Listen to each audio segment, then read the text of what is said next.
In August of 1776, the largest invasion force any nation had ever sent across an ocean sailed into New York Harbor. More than 400 ships and 32,000 soldiers. They flew the flag of Great Britain, the most powerful empire on earth, sent by King George III to crush the rebellion in his 13 American colonies. Waiting for them on the shore was an army of farmers, shopkeepers, teenage boys, most of whom had never fired a shot at another human being. They were led by a Virginia planter named George Washington, who'd never commanded an army in battle in his life. The world remembers 1776 as the year America declared its independence. But for the men who had to fight for it, 1776 was not a year of triumph. It was a year of defeat after defeat after defeat. A year the American Revolution came within a few hundred yards of dying completely. The story of how it survives has almost nothing to do with the famous document signed in Philadelphia.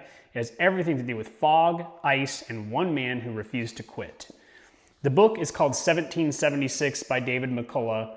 This is the story of that year, and it's really focused on the year 1776. It opens with King George III's speech about we need to go quash that rebellion that's going on in these American colonies at the time. And it doesn't give a lot of backstory. It just gets right into it. For a history book, it's not that long. It's just shy of 300 pages, so it jumps right into it. And you get the blow-by-blow of how that year went. But to understand this war, we do have to go back and kind of understand that in a strange way, this was a family fight. By 1776, Britain's American colonies existed for more than a century and a half. 13 of them strung along 1,000 miles of Atlantic coastline.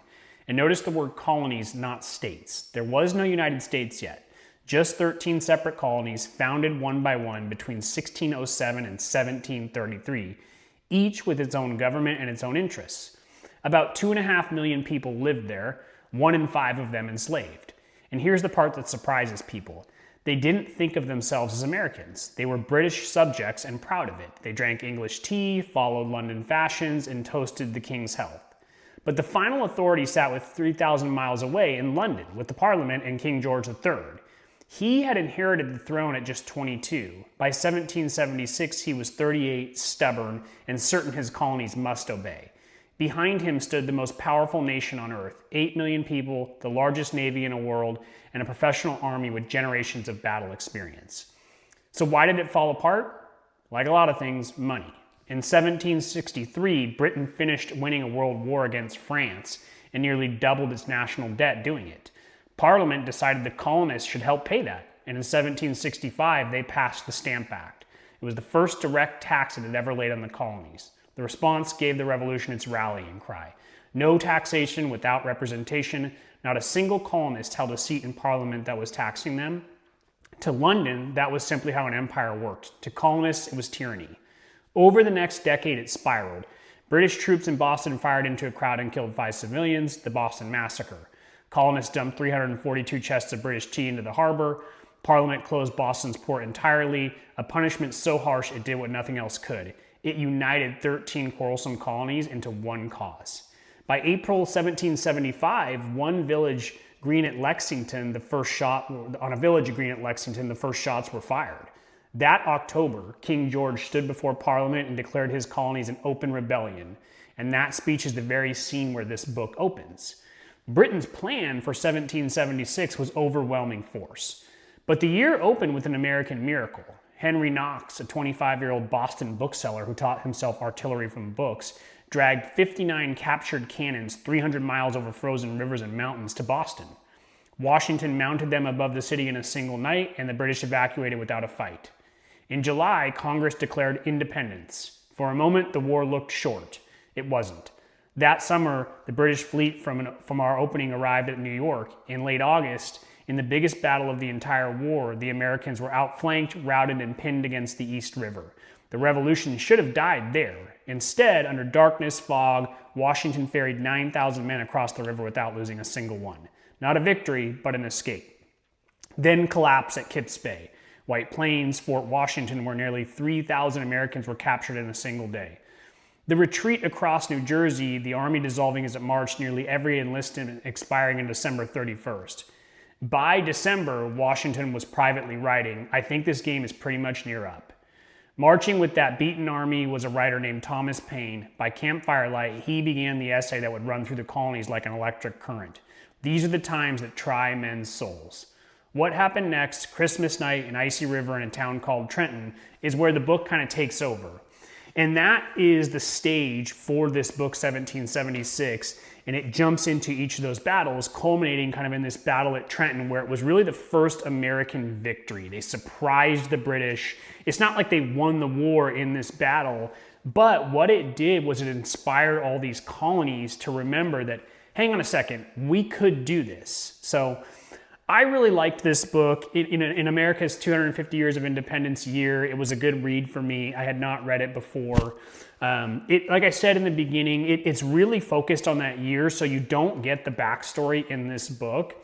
But it goes through blow by blow of these battles. And for the most part, something that was an education to me, I didn't realize how much 1776 was a year of defeats.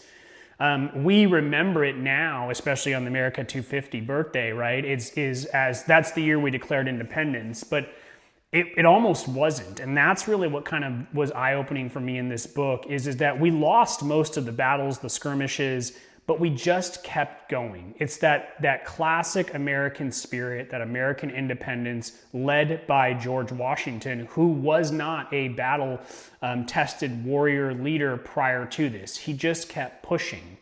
Congress, all the bureaucrats, the politicians, of course, had their fingers in this, and they were always kind of trying to figure out, could we do this? Should we slow things down? Do we even want to do this?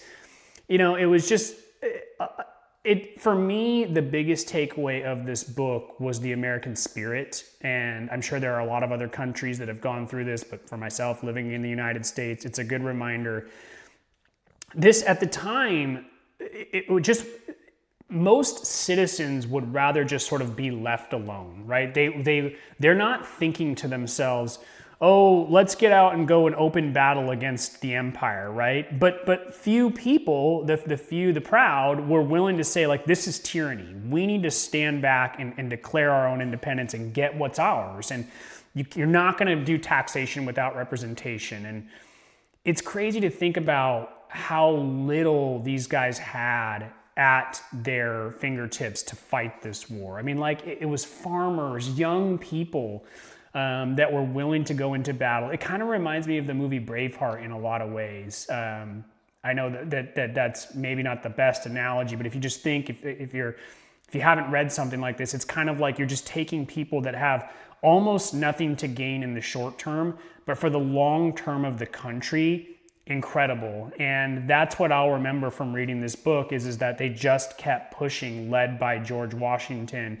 even after defeat after defeat after defeat. And really cool read in terms of like understanding the history of the United States and where we come from. And this year, 1776, it's so much the American spirit, right? Like, you know, even today, I think we learn a lot more from failure than we do success. That is kind of, to me, you can almost say it was birthed right here in 1776. It was the year of failure that led to the ultimate success. So really enjoyed this book. It's not like a super entertaining book in the sense of it's a history book. It's so old in terms of the content that there isn't a lot. These old books really have to piece things together, and the author does a really good job of sort of pointing out things that may or may not be true. But I really liked it. I do want to read one quote that I liked. It just, I don't know, I felt like a prescient quote. It happens in the middle of the book. They're talking about the Boston Massacre. The person says, they're interviewing someone, a Boston merchant, and he says, upon the whole, I cannot help saying, although I have never entered into the mysteries of government, having applied myself to my shop and my business, that it always seems strange to me that the people who contend so much for civil and religious liberty should be so ready to deprive others of their natural liberty. If one set of private subjects may at any time take upon themselves to punish another set of private subjects just when they please, is such a sort of government as I have never heard of before, and according to my poor notion of government, this is one of the principal things which government is designed to prevent. Great quote by a random Boston merchant. You can apply this to so many things. You can apply it to the British doing what they were doing to these American colonies. You can apply it to the US government today and to what it does to the people. You can apply it to governments all over. I think now the government is a broken system and a broken product. But reading books like this helps take me back and remind me how it all started and where we came from 250 years ago.